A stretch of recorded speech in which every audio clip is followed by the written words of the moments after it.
उमा के घर में, जहाँ उसके बेटे बहू तो काफी पढ़े लिखे थे, लेकिन उसकी रीना बेटी अनपढ़ थी।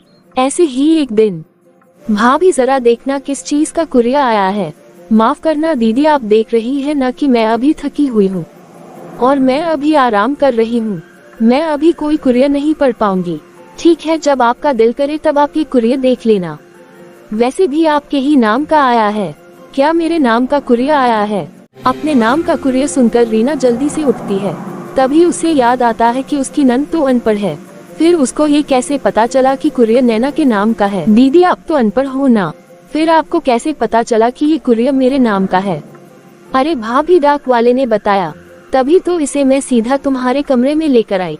अच्छा ठीक है, आप जाओ, मैं बाद में पढ़ लूंगी। क्योंकि रीना अनपढ़ थी, इसलिए वो नैना की बातों का बुरा नहीं मानती थी। ऐसे ही कुछ दिन बीत जाते हैं और एक दिन रीना के हाथ में मोबाइल में न्यूज पढ़ता देखकर नैना जोर जोर से हंसने लगती है। अरे क्या हो गया बहू, पागलों की तरह क्यों हंसी जा रही है? माँ जी, जब बात हंसने वाली हो तो इंसान हंसेगा ही ना। अब बताएगी भी ऐसा क्या हो गया, या बस पहेलियां ही बुझाती रहेगी? ये देखिए रीना दीदी को। रीना दीदी मोबाइल में न्यूज पढ़ने की कोशिश कर रही थी। अब आप ही बताए, ये देखकर मैं हंसू ना तो और क्या करूं? भला एक अनपढ़ कभी न्यूज पढ़ पाया है क्या? नहीं भाभी, ऐसा नहीं है। मैं पढ़ने की कोशिश नहीं कर रही थी, मैं तो बस मोबाइल में फोटो देख रही थी। दीदी, मुझे बेवकूफ बनाना बंद कीजिए।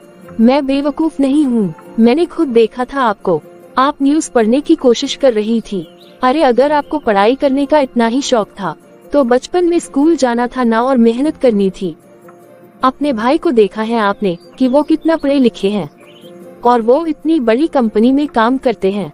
अगर आपको पढ़ने का शौक था तो बचपन में स्कूल जाकर अच्छे से पढ़ना था। रीना को अपनी भाभी की यह बात बहुत बुरी लगती है और उससे भी ज्यादा ये बुरा लगता है कि ये सब कुछ उसकी माँ आराम से सुन रही है। रीना अपनी भाभी की बातों का कोई जवाब नहीं देती और सर झुकाकर वहाँ से चली जाती है। क्योंकि नैना काफी पढ़ी लिखी थी और रीना अनपढ़, इसलिए घर के सारे काम नैना अपनी नंद से ही करवाती है। क्या दीदी, आपने अब तक ना बर्तन धोए हैं और ना ही खाना बनाया है?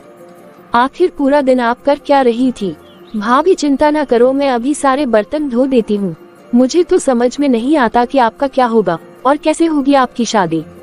एक तो अनपढ़, ऊपर से कामचोर।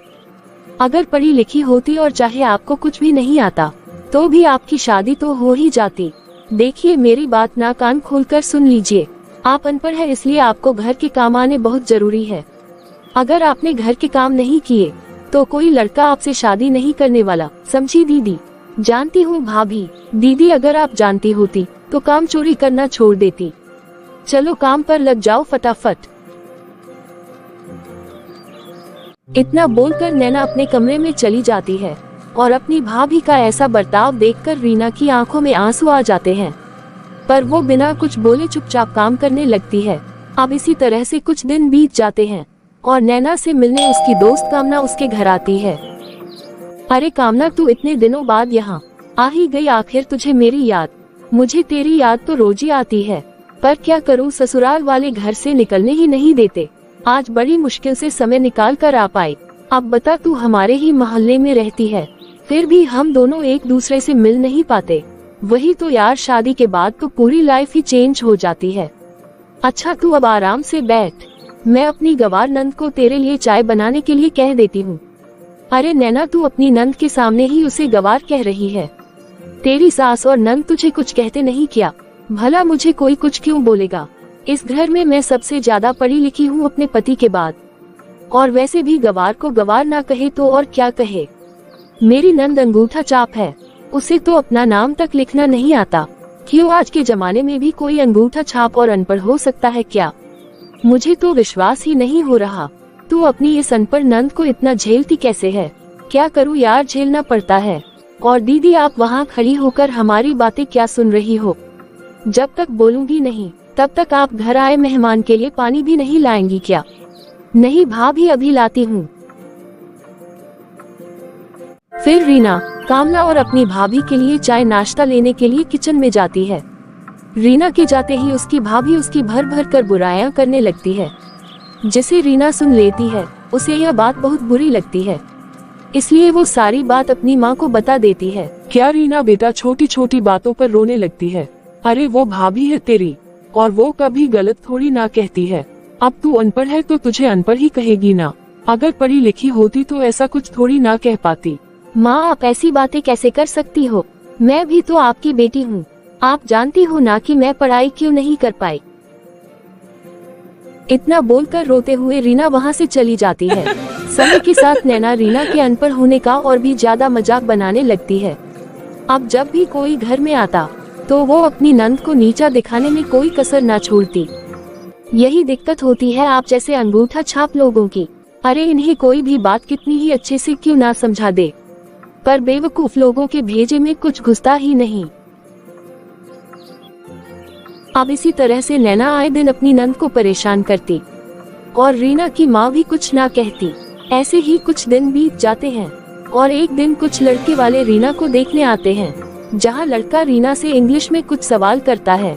लड़के को इंग्लिश में बात करता देख रीना घबरा जाती है, तो वही नैना हंसती हुई लड़के वालों से कहती है, आप प्लीज ना दीदी से हिंदी में ही बात कीजिए। देखिए फिलहाल तो आपके सवाल का जवाब मैं दे देती हूँ।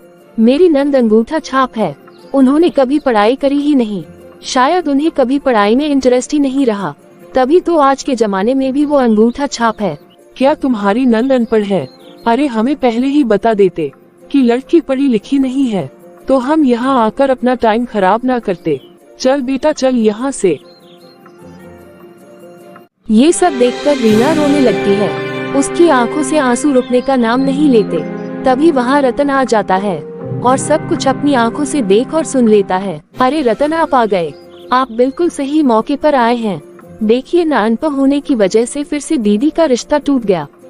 मैं तो आपको कहती हूँ आप दीदी के लिए ऐसा लड़का देखो जो उन्हीं की तरह अंगूठा छाप हो। अरे आखिर कौन करेगा आज के जमाने में एक अनपढ़ लड़की से शादी। बस करो नैना, अब बहुत हो गया। खबरदार अगर तुमने और मेरी बहन का मजाक बनाया तो तुम्हें बहुत घमंड है ना अपने और मेरे पढ़े लिखे होने पर। तुम जानती भी हो आज मैं अपनी बहन की वजह से पढ़ा लिखा हूँ और मेरी बहन मेरी वजह से अनपढ़ है। ये क्या कह रहे हो तुम? भला इस अनपढ़ की वजह से आप कैसे पढ़ लिख पाए और दीदी आपकी वजह नहीं पढ़ पाई? अरे तुम कैसे जानती होगी, मेरे पिताजी के मरने के बाद मैं, मेरी माँ और मेरी बहन रोड पर आ गए थे। मेरी माँ के पास इतने पैसे नहीं थे कि वो अपने दोनों बच्चों को पढ़ा सके, इसलिए मेरी बहन ने अपनी पढ़ाई छोड़ दी और मेरी माँ के साथ लोगों के घरों में जाकर बर्तन धोने लगी ताकि उसका भाई पढ़ लिख सके। और आज तुम उसी अनपढ़ बहन का मजाक बना रही हो क्योंकि वो हम जैसी पढ़ी लिखी नहीं है। इतना बोलकर रतन गुस्से में अपने कमरे में चला जाता है। जब नैना को अपनी नंद के अनपढ़ होने का कारण पता चलता है तो उसे बहुत शर्मिंदगी महसूस होती है। दीदी आपने मुझे कभी बताया क्यों नहीं कि आपने मेरे पति के लिए इतना सब कुछ किया। आज आपकी बदौलत ही वो इतनी बड़ी कंपनी में काम कर रहे हैं और आपकी वजह से घर चल रहा है। मैं आपकी वजह से ही उनके साथ खुश हूँ और मैं ही आपको हर जगह नीचा दिखाती रही, आपके अनपढ़ होने का मजाक बनाती रही। भाभी ये सब आपने अनजाने में किया है, मुझे आपसे कोई शिकायत नहीं है, आप बस खुद को कोसना बंद कर दो। रीना का बड़प्पन देखकर नैना को अपनी भूल का एहसास होता है, जिसके बाद नैना फिर कभी अपनी नंद का मजाक नहीं बनाती और अपनी नंद की शादी एक बहुत अच्छे घर में करवाती है, जहां कोई उसके अनपढ़ होने पर अफसोस नहीं करता।